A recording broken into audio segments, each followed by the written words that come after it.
is an act of spiritual and political resistance. Did I get that right, Reggie? And what word are we going to talk about all the time? Starts with F. No, it's not that other word that starts with F. Starts with F, ends with M. What is it? Wait. What did Anat just teach us?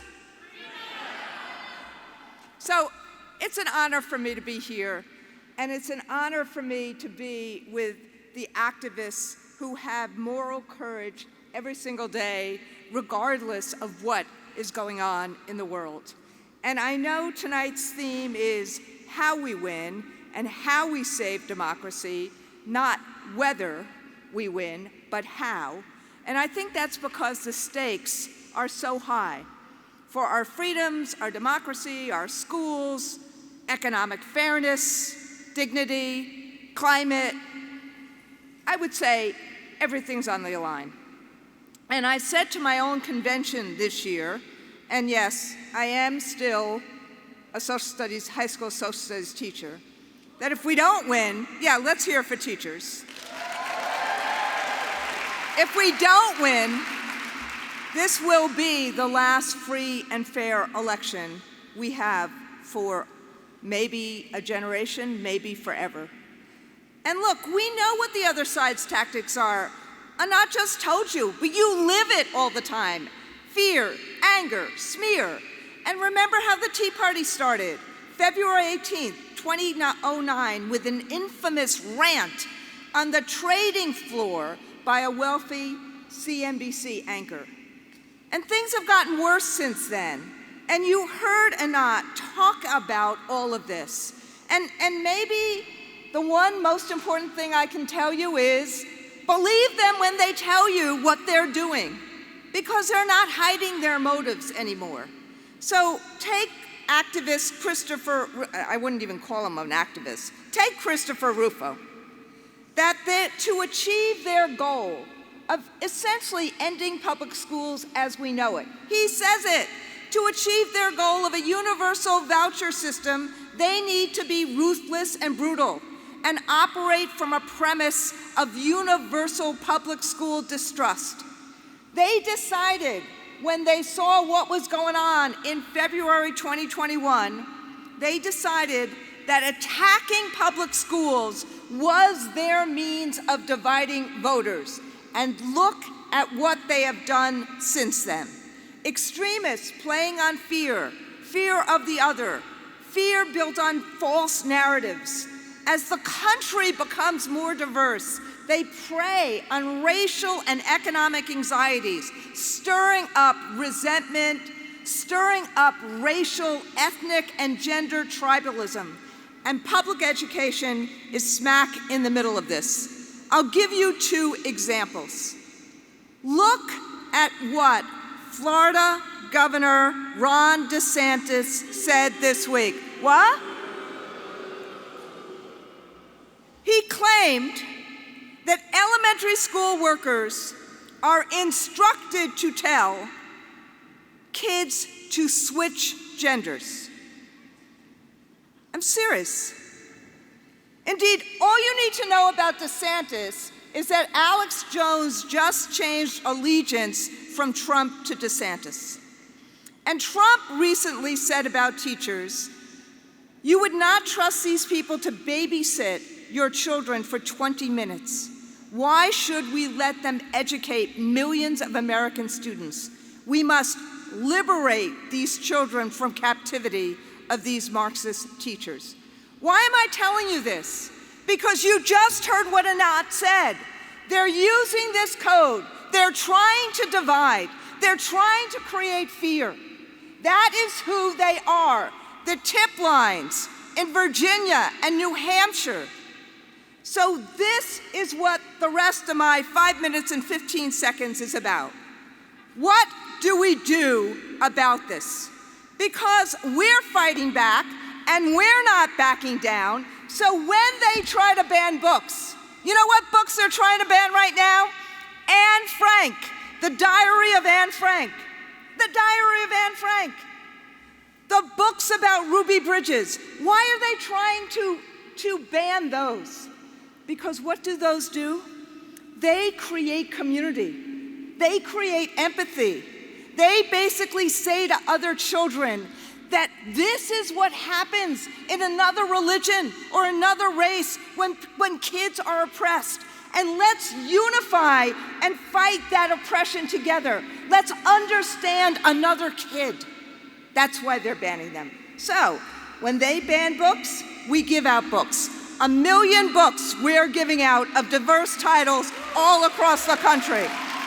When they try to stop teaching honest history, we tell our members we are defending every single member who teaches honest history or who works in the best interest of children. And what are we doing now?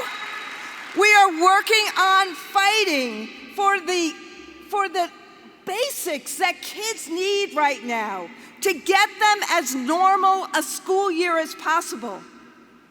And why are we doing that? Because all across the country, that's what parents and kids want. To have schools where parents want to send their kids, where educators want to teach, where kids thrive. And you know what's happening when we do this? We are winning school board elections. In Montana, in New York, in New Hampshire, in Wisconsin, in Minnesota, because parents and teachers are coming together. Just this week, 91% of parents in Ohio said that they believe in their child's teacher. 88% of parents all across America said teachers did the best they could do. So yeah, they're gonna try to fear, and we're gonna kneel in and knee deep and come up with the best damn school systems we can do to help our kids thrive. So, how do we win? We win by defending public schooling as we are doing, school board by school board, race by race. But second, how am I so sure that this will work? Because we talk to people all the time, and we listen to folks all the time. As any teacher will tell you, we gotta meet people where they are. And frankly, it's not what's said, it's what's heard. That's why building community, talking to folks, is so important. What do you think happened in Kansas? They talked to people. They went door to door, and they won big time. And that's why knocking on doors, engaging with colleagues and friends and families and neighbors, that's what builds trust. You're not going to agree with everything that everybody else says. You don't agree with what your wife or your husband says or what your siblings say. If you're he, she, they, I don't agree with my wife all the time. She doesn't agree with me any of the time. But we talk to each other. Third, we win by voting and getting people out to vote. Yes, you've heard this over and over again. Elections really matter, and the vote really counts. And yes, everybody tells you to vote, and voting may feel radically insufficient. But now I'll put my high school social studies teacher hat on. Without voting and getting people out to vote, we'll never get to a majority. And without that majority, we will never get to really influence the policy on an ongoing and sustained basis. All those policies everyone in this room wants to change. The extremists understand this. Why do you think they work overtime to limit and suppress the vote? But fourth, and this is my last one, it goes beyond voting. We win by building power, economic power, social power, and community power. And when it comes to economic power, that's what Chris Smalls is trying to do. That's what the Starbucks workers are trying to do. That's what the union movement is trying to do. And people want unions. This past year, the AFT organized 70 new units. People want it. They need organization. We need to fight together for the issues that keep us up at night. And so I'm going to end by this. I'm going to end in some ways where Reggie started. Hope, you're the activists. You're the moral conscience of this country. You're the justice seekers. You're the aspiration agents, just like my members.